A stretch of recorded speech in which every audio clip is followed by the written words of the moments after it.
వీక్షకులందరికీ నమస్కారం.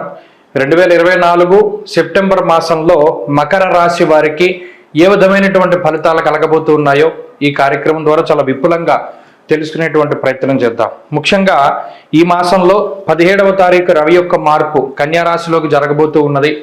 19వ తారీఖు నాడు శుక్రుడు తులారాశి ప్రవేశం చేస్తారు. 24వ తారీఖు బుధుడు కన్యా ప్రవేశం చేయబోతూ ఉన్నారు. అంటే ఈ 3 గ్రహాలు మాత్రమే ఈ మాసంలో మార్పు చెందుతూ ఉన్నాయి. మిగతా గ్రహాల యొక్క స్థితిగతుల్లో కానీ వక్రగతుల్లో కానీ ఏ విధమైనటువంటి మార్పులు లేవు. ఇందులో ప్రధానంగా మకర రాశి వారికి ప్రత్యేకించి పంచమ స్థానంలో ఉండేటువంటి గురుడు యోగిస్తూ ఉన్నారు, షష్ఠ స్థానంలో ఉండేటువంటి కుజుడు యోగిస్తూ ఉన్నారు. ఈ రెండు కూడా ప్రధానంగా అనుకూలించేటువంటి గ్రహాలుగా ఉన్నాయి. ప్రతికూలించే గ్రహాల్లో ఏలినాటి శని ప్రభావం ఉన్నది. అష్టమ రవి యొక్క స్థితిగతులు ప్రత్యేకంగా కనబడుతూ ఉన్నాయి.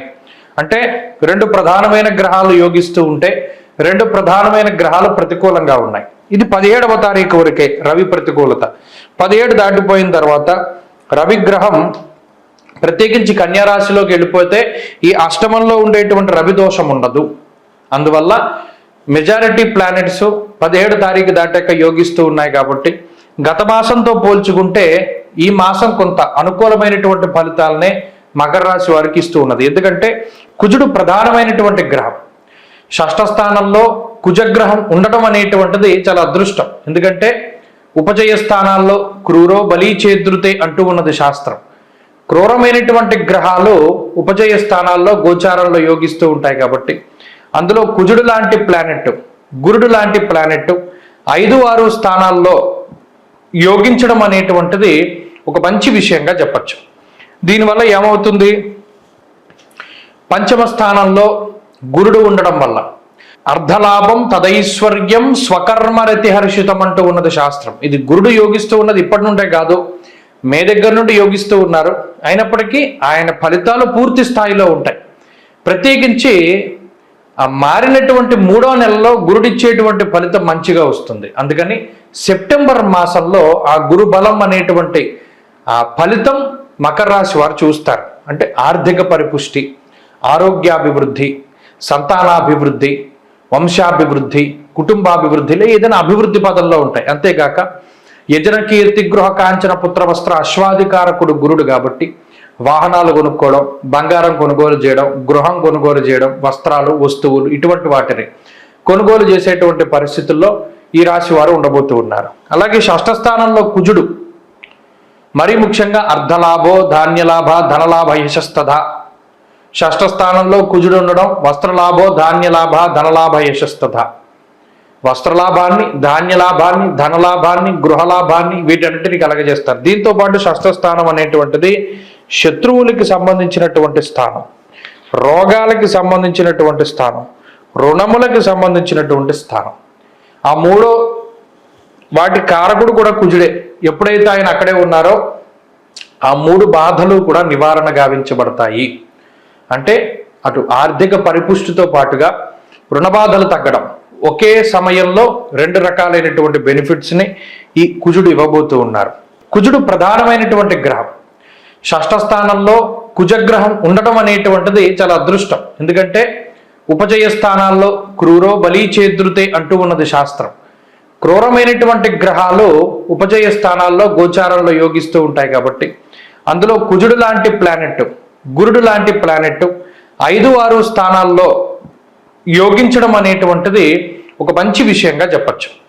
దీనివల్ల ఏమవుతుంది, పంచమ స్థానంలో గురుడు ఉండడం వల్ల అర్ధలాభం తదైశ్వర్యం స్వకర్మరతి హర్షితం అంటూ ఉన్నది శాస్త్రం. ఇది గురుడు యోగిస్తూ ఉన్నది ఇప్పటి నుండే కాదు, మే దగ్గర నుండి యోగిస్తూ ఉన్నారు.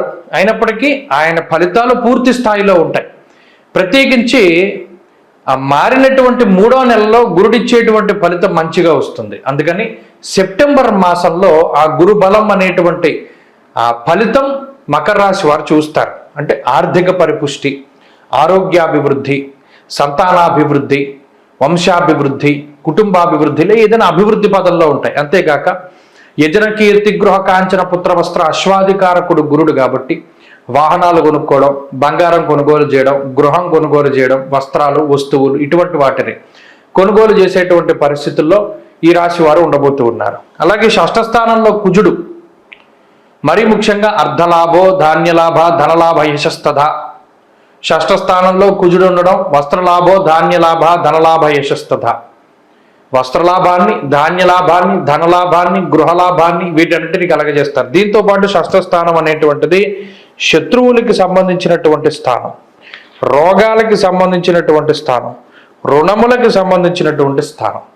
ఆ మూడో వాటి కారకుడు కూడా కుజుడే. ఎప్పుడైతే ఆయన అక్కడే ఉన్నారో ఆ మూడు బాధలు కూడా నివారణ గావించబడతాయి.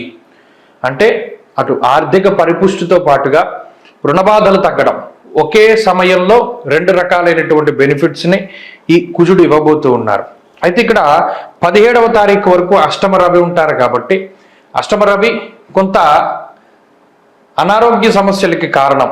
ఇక్కడ రవిచ్చే అనారోగ్య సమస్యలనైనా, శుక్రుడిచ్చే ఆర్థిక ఇబ్బందులనైనా, ఏలినాటి శని ఇచ్చేటువంటి ఫలితాలనైనా, రాహు ఇచ్చేటువంటి మానసిక భయాన్నైనా అసలు ఈ రెండు గ్రహాలు చాలు తీసేయడానికి. కాబట్టి మిగతా గ్రహాల వల్ల ఏదైనా ఇబ్బంది వచ్చినా కూడా కొంతకాలం అనుభవించేసరికి ఈ రెండు గ్రహాల తాలూకు శుభ ఫలితాల వల్ల ఆ దోషాలన్నీ కూడా తగ్గుముఖం పడతాయి.